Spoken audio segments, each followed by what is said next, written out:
we will significantly undermine subjective well-being if we have a reasonable belief that we will get enhanced meaning in life. This is part of our evolutionary heritage as mammals. We're also primates. We're also sociocultural. And the prototypical instance we do this is have a kid. When you have a kid, all of the measures of subjective well-being go down. Your health goes down, your sleeping goes down, your finances go down, your social connections go down, the amount of sleep you're getting is going down, you're sick all the time, your partner doesn't like you anymore. And you're in a constant stress situation. And you ask people, well, why are you doing this? Like you couldn't pay most people. Well, why are you doing this? Well, because it's making my life more meaningful, because they're connected to something, again, that has a reality beyond themselves and right, I'll use your term, a value beyond themselves. He used another term, interestingly, which was sacrifice. Yes. Which has related etymology to sacred. Of course. And something you can't say that you know something is sacred if you aren't willing to sacrifice for it. So please continue. And this is another thing to remember, that the arrow of relevance for us does not point to just how are things relevant to me. Yes, we do have to feel connected to ourselves, because if we don't, we're dissociated, our agency is undermined. But as Iain said, we have to feel fundamental, not how are you relevant to me, but how am I relevant to you? How am I relevant to us? And how are we relevant to the world? And yes, are we and the world relevant to something that grounds that world, what Plato would call the good, right? And so I think that if we can get people to remember, this is what I would want to say. I don't even like the word remember. I want people to be able to fall in love with all of these dimensions of being again.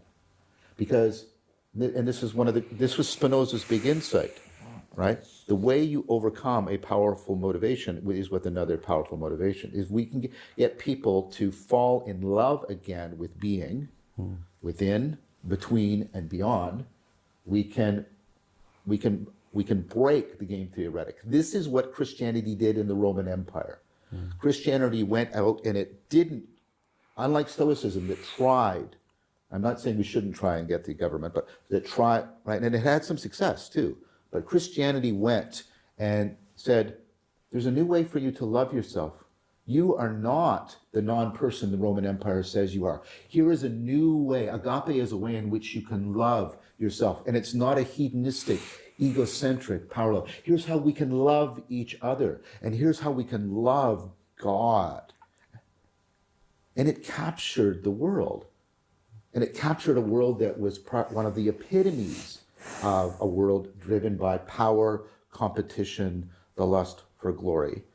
So we have historical examples of, if you give people, if you can get them out of meaning starvation, so they're not in a scarcity mentality. When you're in a scarcity mentality, you drop into left hemispheric, I think Ian's right about that, is short-term, utilitarian, right? What do I need? Right? Because this is emergency mode. But if you can get people out of a scarcity mentality and get them to fall in love with being again, connectedness to themselves and another, then you can call them to something that gets them to remember that they actually do value, I'm trying to use your language, right? Connectedness more than success. I really like the must fall in love with. I want to play with the scarcity thing for a minute, because the people that are pursuing power the most are not in any actual economic scarcity, though they are in the perceived relative scarcity relative to the next guy competing with them. Sure. And there are plenty of people who, under scarcity, share more. Yes. I've always found fascinating that when there's a disaster, either the best or the worst of people can come out. Yes. And so scarcity can go either way, and abundance can go either way. So there's something about what is sacred that is actually deeper than, that even under scarcity can have someone sacrifice, and that even under abundance can still have someone totally self-centered. Yes, but I did want, when I was using scarcity, I was talking about meaning scarcity, Yes. not economic. That's the distinction. And one of the things that happens, for example, as people go up, this is an experiment, as people go up a corporate structure, and corporate structures tend to favor people who have sociopathic tendencies. what you also see is a measurable decrease in the ability of them to take the perspective of other individuals. Yeah. The ability to take the perspective of other individuals is strongly predictive of how many deep connections you can form in your life. So they are actually suffering a very profound kind of scarcity as they go up. If you'll allow me to coin it, they're suffering connectedness scarcity in a profound way.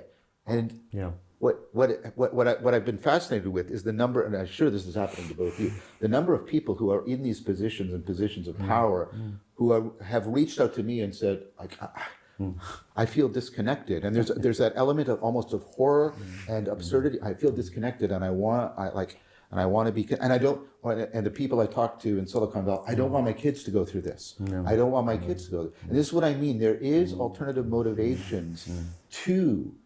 And I think they have also an evolutionary provenance to the game theoretic motivations. And I don't think the game theoretic motivations are metaphysically necessary. I think there are other ones that have an equal power to motive, and because we have historical evidence, we have current evidence that we can tap into those.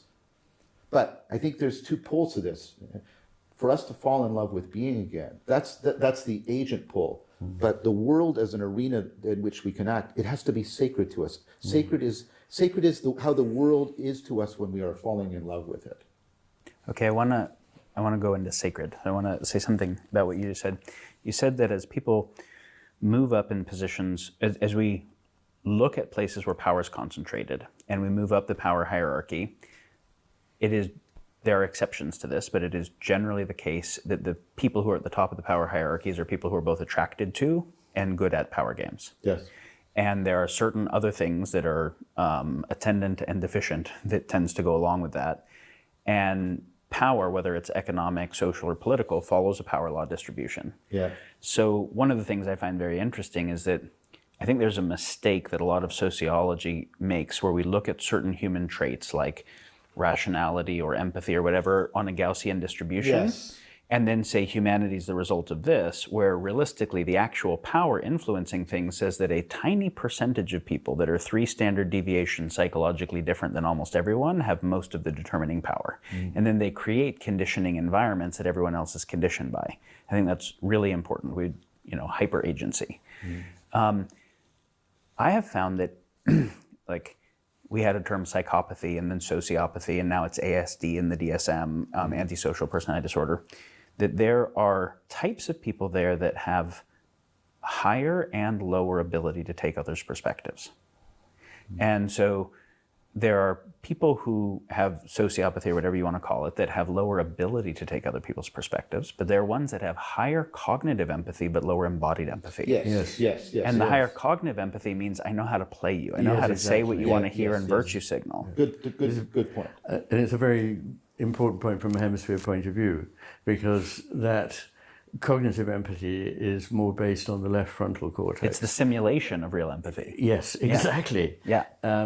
And the real empathy, or the emotive empathy, is more based in the right hemisphere. But also we know that sociopaths have deficiencies in the right ventromedial frontal cortex, which is an area that's terribly important for forming any kind of emotional relationship with anybody else. Whether this is a thing that they're born with or not is not finally concluded, but I think it pretty clearly is something that they are born with. It could be a result of a certain kind of deficient parenting.